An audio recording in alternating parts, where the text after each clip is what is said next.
waited 100 years, but I'd wait 1,000,000 more for you.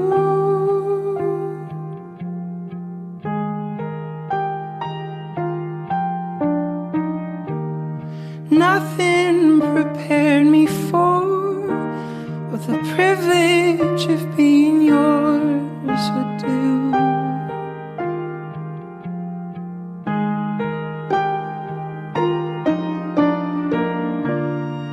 If I had only felt the warmth within your touch,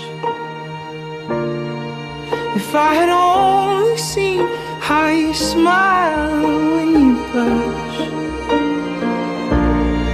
or how you curl your lip when you concentrate enough, I would have known what I was living for all along. What I've been living